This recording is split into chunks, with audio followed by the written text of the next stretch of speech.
what I see here is somebody who can't empathize with somebody whose body is breaking down on him. That's personally what I see here. Listen, as someone who I know you felt terrible when Jacoby Ellsbury came to the Yankees. Yeah. It's insane to try and pull that when every Yankee fan hates Jacoby Ellsbury to the point they didn't even realize he was wearing a Red Sox jersey at a Red Sox Yankees game while he was still under contract with the Yankees. I mean, I think the situations are a little bit different. How? They couldn't be more the same, actually. Ellsbury was even better. Trevor Story actually likes baseball, for one. I don't know that I've seen any proof of that. Oh, look how he plays defense. That's the love of the game. Jacoby was diving for balls. He was stealing bags. Yeah, in Boston. Yeah. And then he got his contract and he stopped doing that shit. Yeah, you're right. He was doing that stuff. And then he got paid. He was like, ha, I got to the final goal. Get paid. No, he was swiping all sorts of bags for the Yankees. That's Oh, he 39 steals. Year one. 21, 20, 22. This guy was swiping all sorts of bags. I don't know, man. I just think you're hard on Trevor Story. Personally. He played 149 games his first year in New York. Trevor Story hasn't played 149 games for the Red Sox. Listen, man, I'm saying all of this shit. I'm saying all this bad faith shit, and I'm gonna get on here the first series of the year after DJ LeMahieu goes 0 for fucking 11 and lose my fucking mind. So I'm sitting here talking all this bad faith shit and just watch how quick it turns. That's even worse because like LeMahieu's done positive things for the Yankees. Sure, I mean most of the problems I have with DJ LeMahieu have nothing to do with him. No, most of them have nothing to do with him.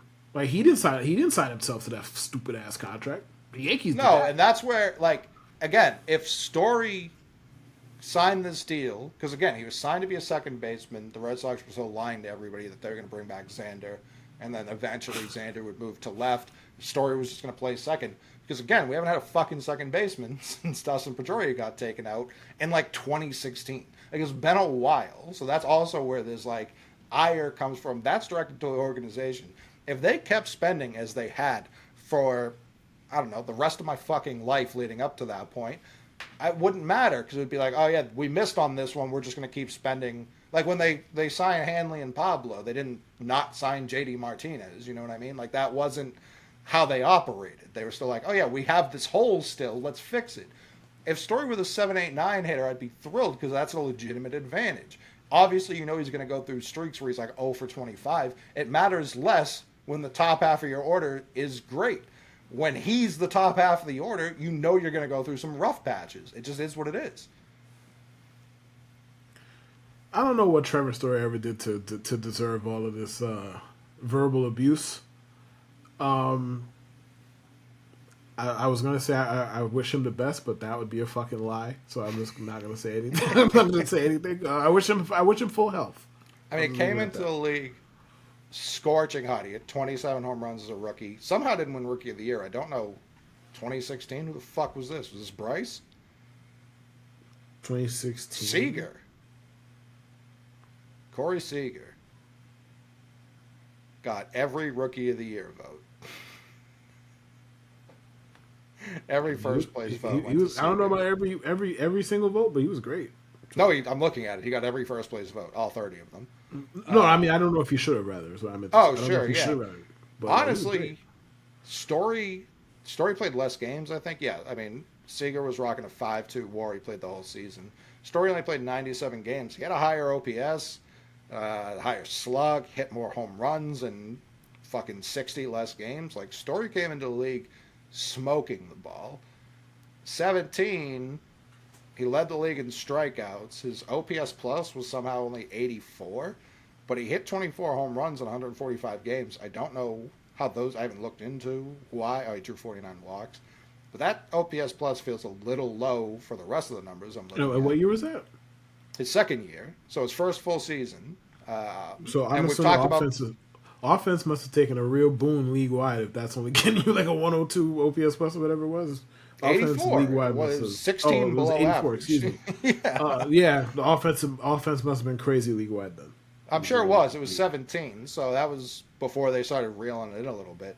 But then 18, 37 bombs, 127 OPS plus. Again, still strangely no Gold Gloves any of these years. I still think like these are the parts of the Trevor Story conversation no one gives me credit for. It's insane he doesn't have a previous Gold Glove. Like that doesn't make any sense. I understand why he hasn't won in Boston. He's been hurt, but like the defense is elite, and to have no representation here is insane.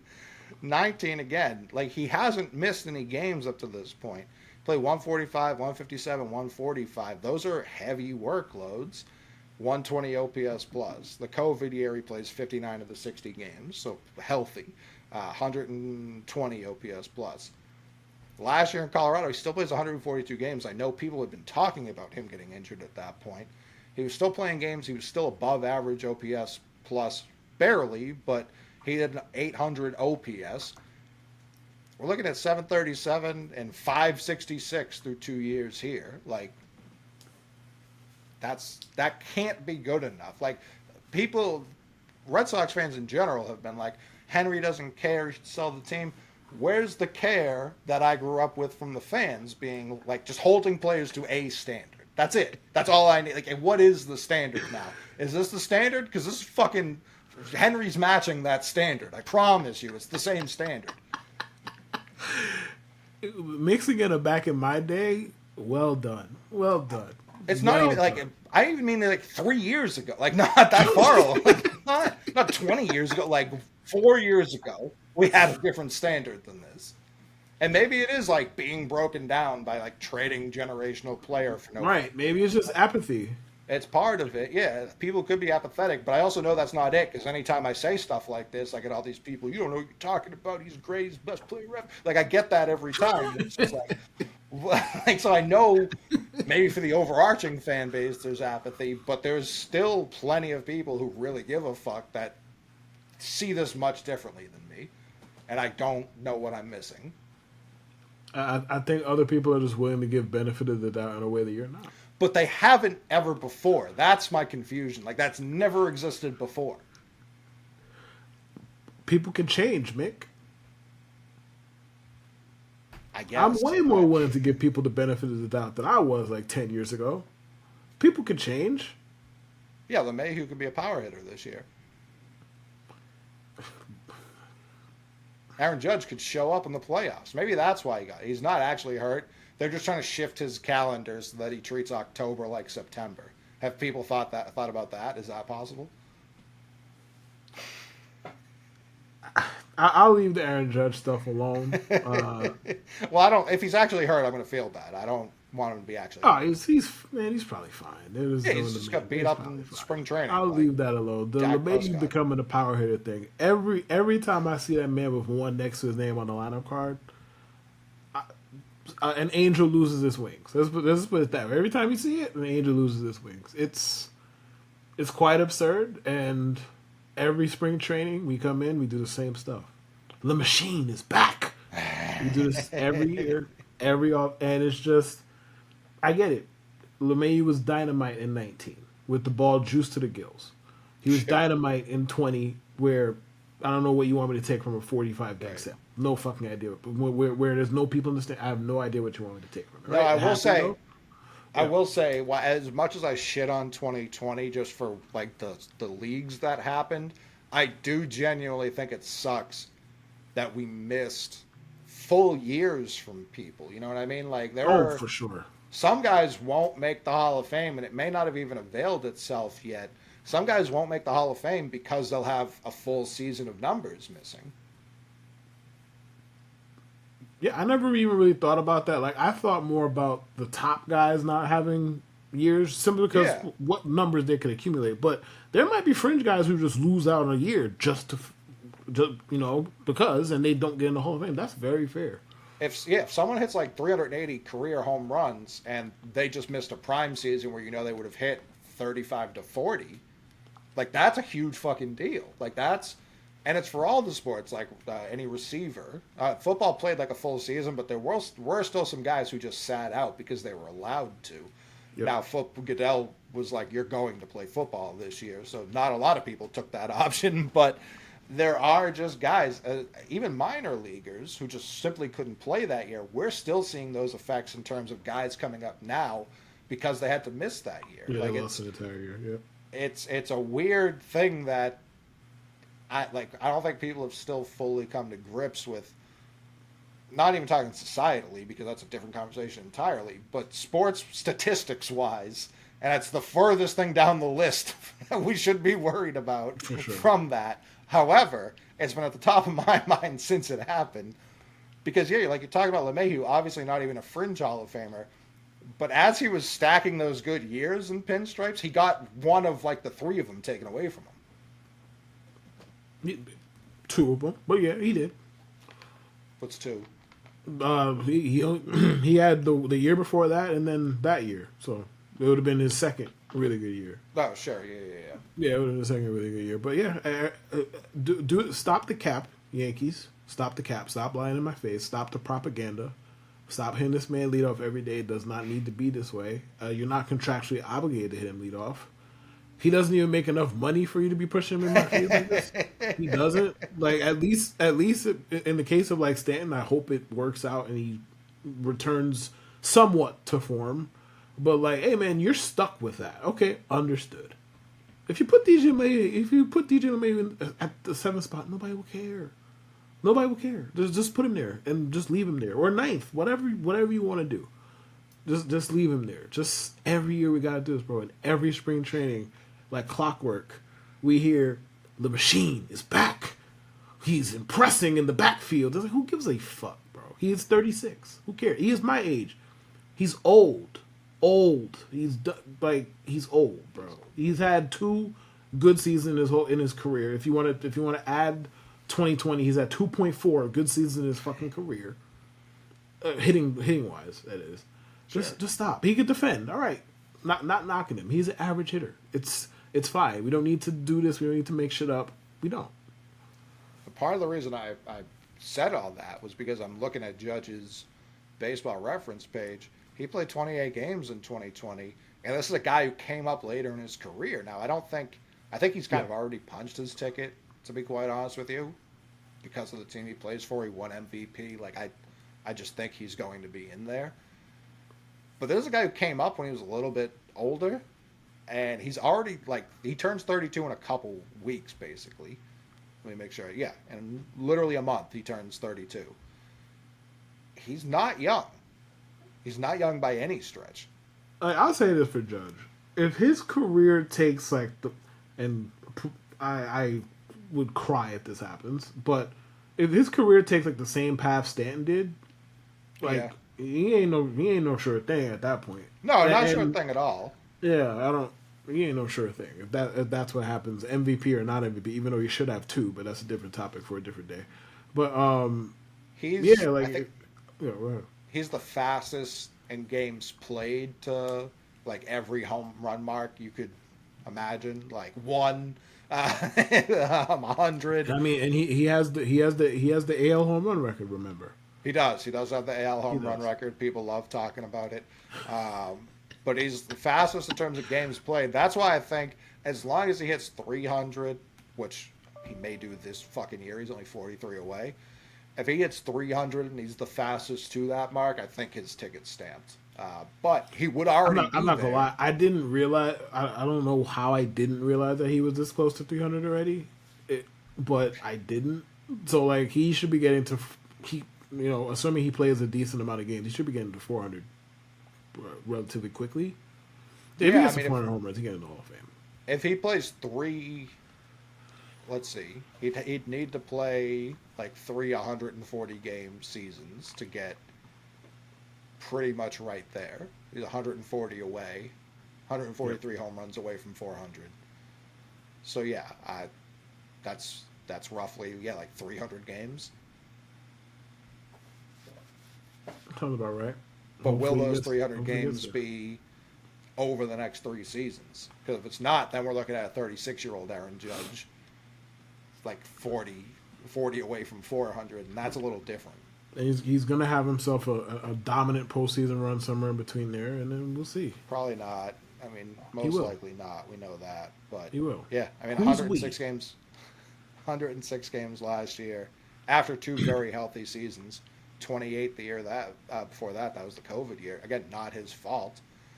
Though I haven't looked into all the evidence, that wasn't his fault, but I don't think it was.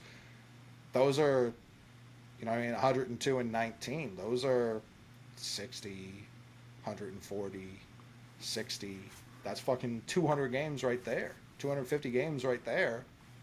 Not all of them, which are his fault, but that's 250 games right off. That's a lot of ink on the back of the baseball card missing from both injuries and global pandemics. It's unfortunate.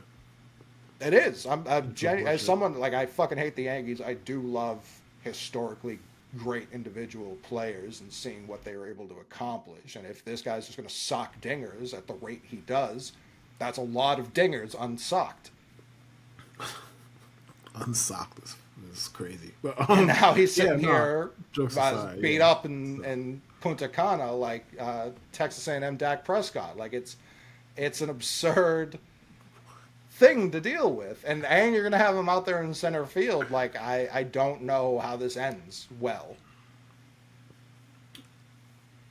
I mean, I can't say the idea of a 280-pound dude in center field every day sounds enticing or appealing in any way, shape, or form. That would be a lie. So you just gotta hope for the best. Like the only thing I'll say with Judge with regard to injury really is similar to the point you made earlier about like Mike Williams with like his neck is hurt, his back is hurt, whatever. It's not just one thing. The same thing applies to Judge. I mean, one of his extended absences came when he got hit in the wrist. The other one came when he ran through a wall. Like obviously he has a toe thing that's going to linger for his whole career. I don't really have a good grasp on what that means. Like, is he going to have to get the shit amputated? I don't know. Like, I don't know what that means. So we're going to see how it goes. But I would call him more unlucky is what I would call him more than injury prone. But hopefully the unluckiness ends. Yeah, I think it's just more like if he were 6'3", 220, I don't know that I would think. Oh, for sure. Like, you know what I mean? Like, it's just him being that. Dudes that big are not supposed to play baseball. Like, No. we're looking at it. Like, on the same team. Stanton, it's right there. Like, dudes that big are not supposed to play baseball. Well, when you started making that comparison, I didn't know you were going to go Stanton, although it makes all the sense in the world, and I think it's completely valid. Yeah. My mind, when it comes to, like, big guys that were as dominant as we've seen Judge be, I go to Ryan Howard. Because Ryan Howard was so good so immediately. Also came up when he was 24 at the end of the year, and then 25, he's in there. And I'm looking at that age 25 to age 31, which is where Judge is at right now, 31 turning 32 in a month.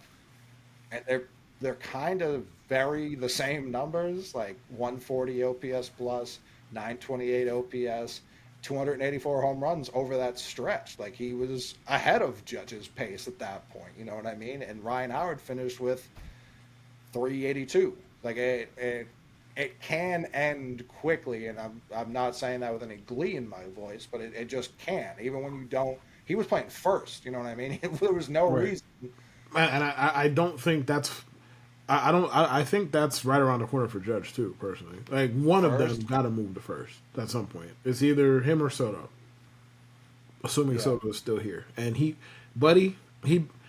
listen. If they let Soto and Gleyber both walk in the same offseason, my head is going to explode on camera. The next time we record after that, my head's going to explode on camera. They let both of them walk.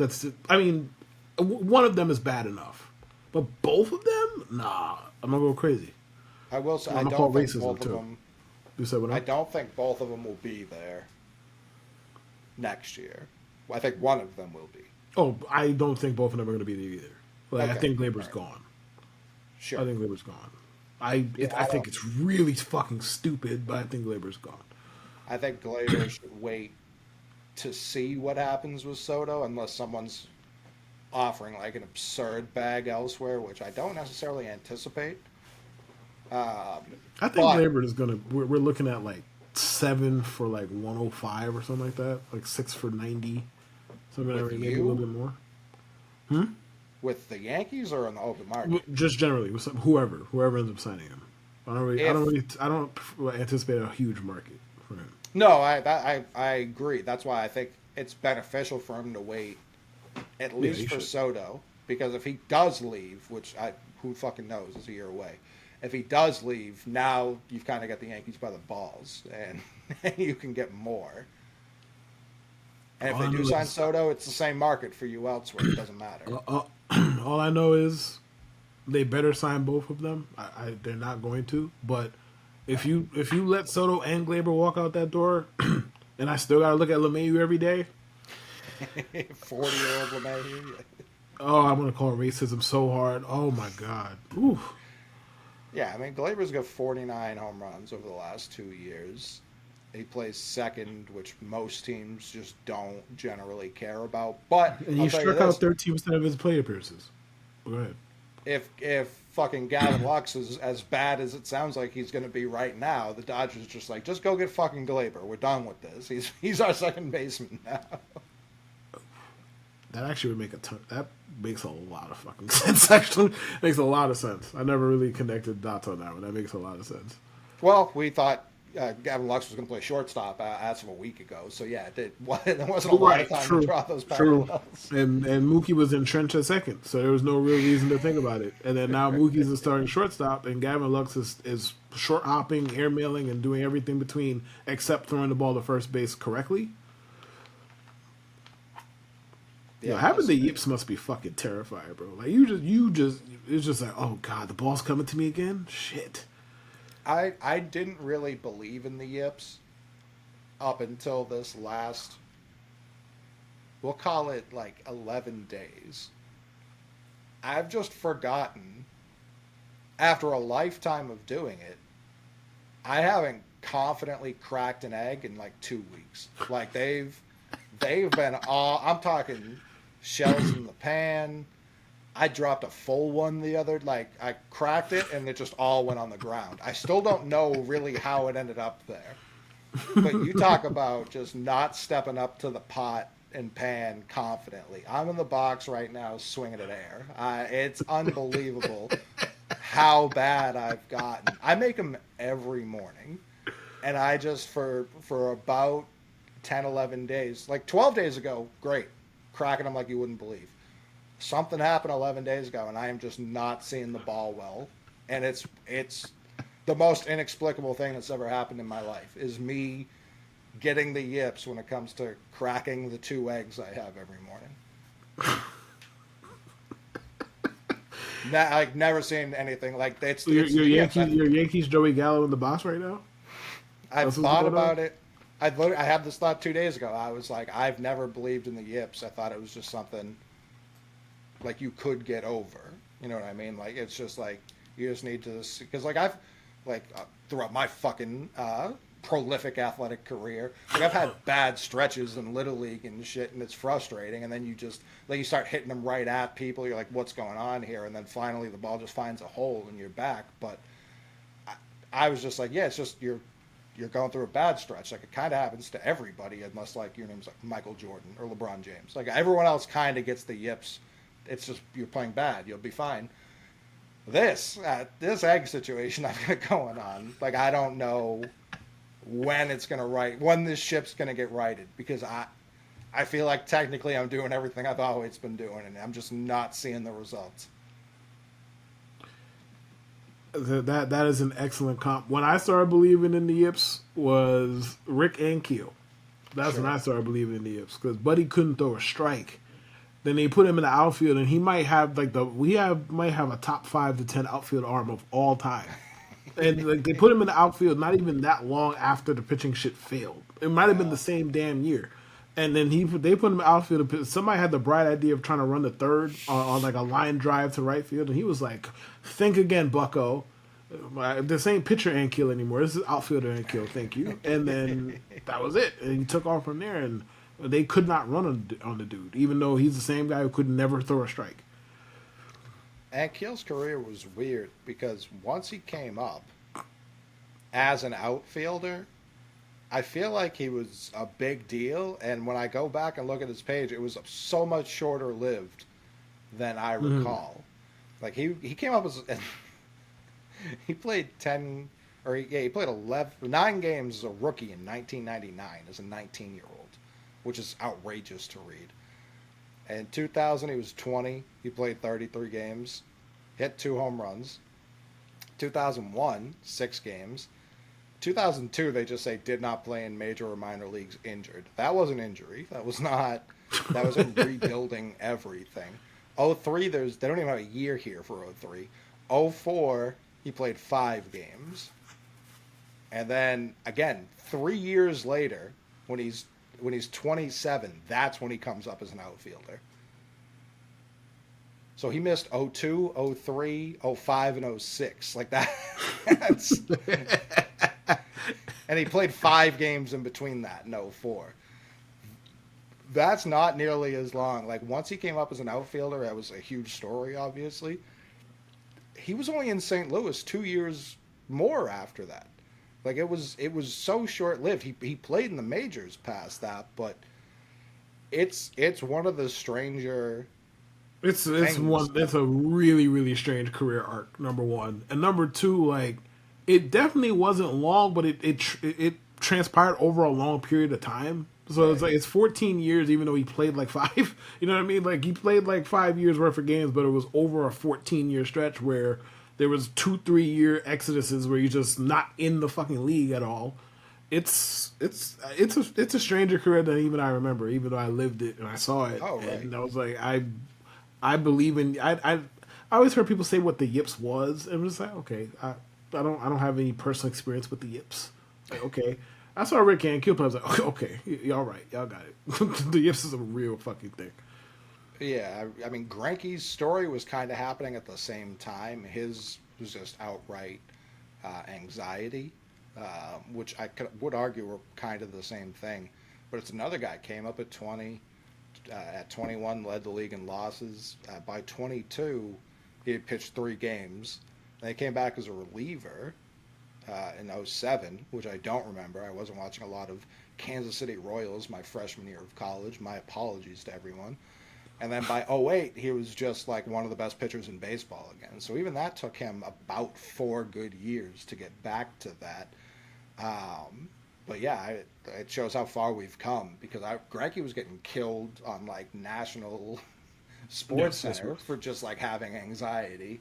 And now people would be like, it was really started with Kevin Love. I feel like when Kevin Love was like openly dealing with depression and anxiety, people kind of switched how they talked about it. Because before that, it was like Chris Bosh, and everyone was just like as homophobic as possible about Oh yeah, that. oh yeah, extremely toxic with Chris Bosh. Yeah. Extremely.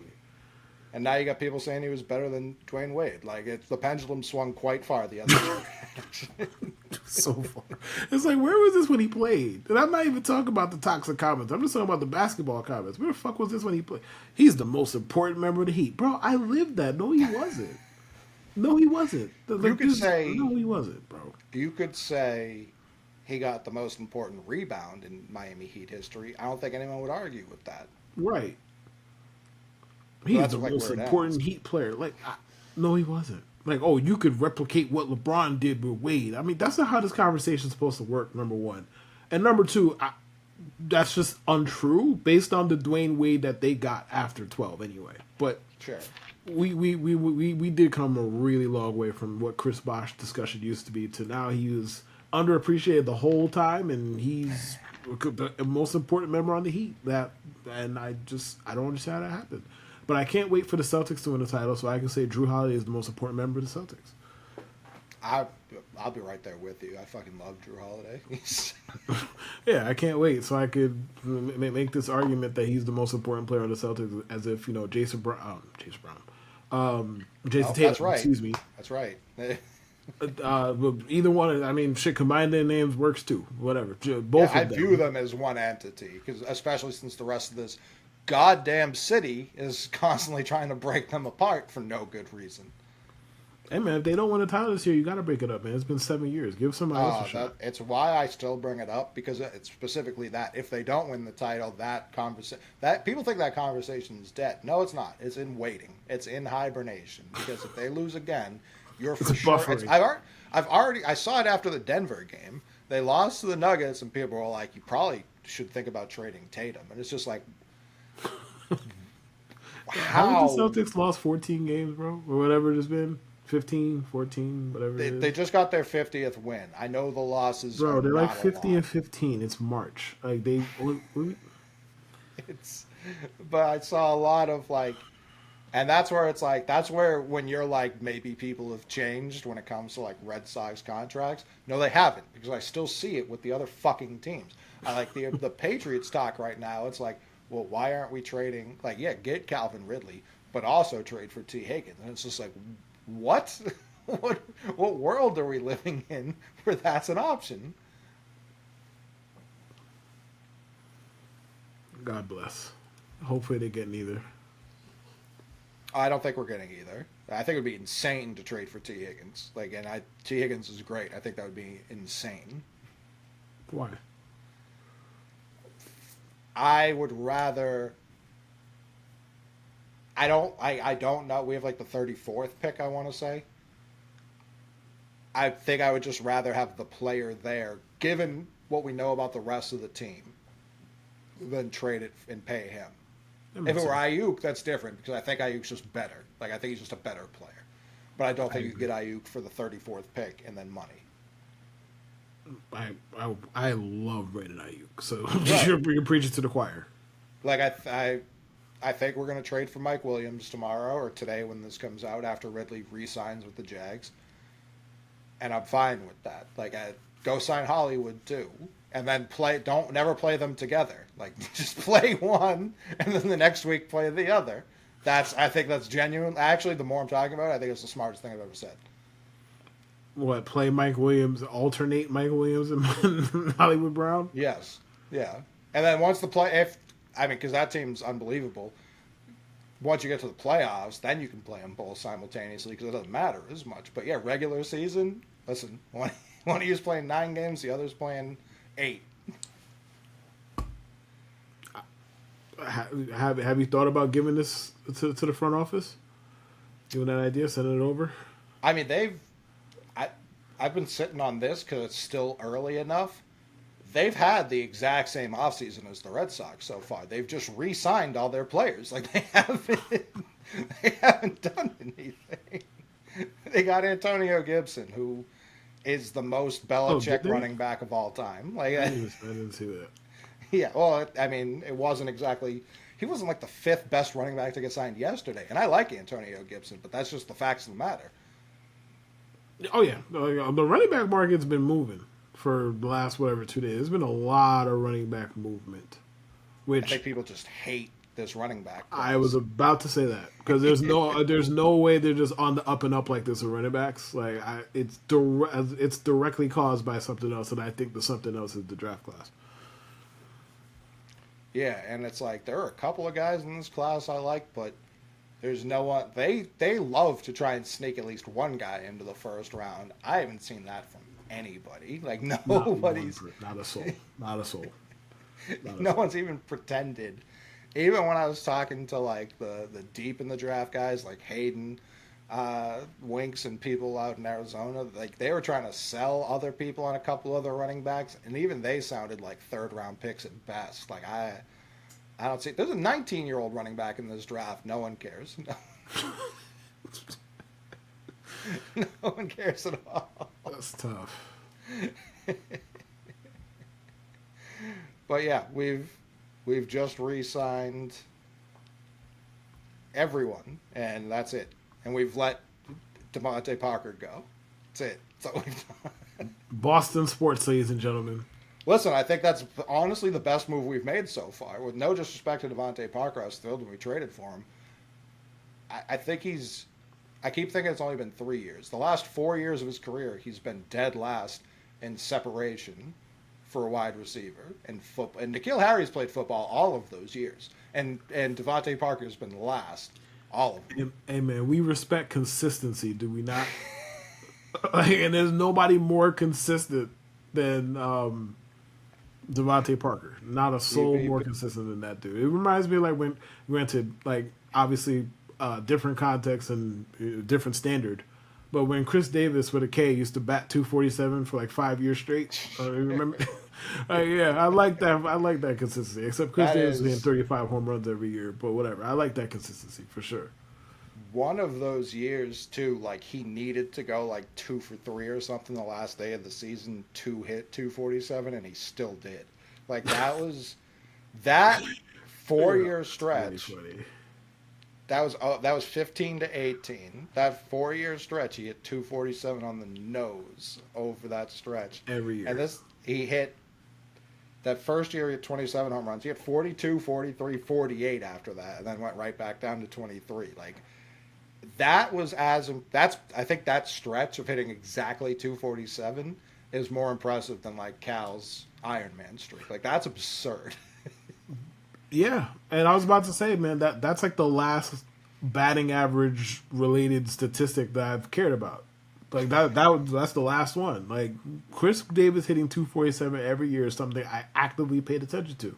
Every year, like yo, after he did it the second time, I was like, all right, the next two times, like every year, I was like, yo, is he gonna do it? Is he gonna do it? I was very invested in Chris Davis's batting average.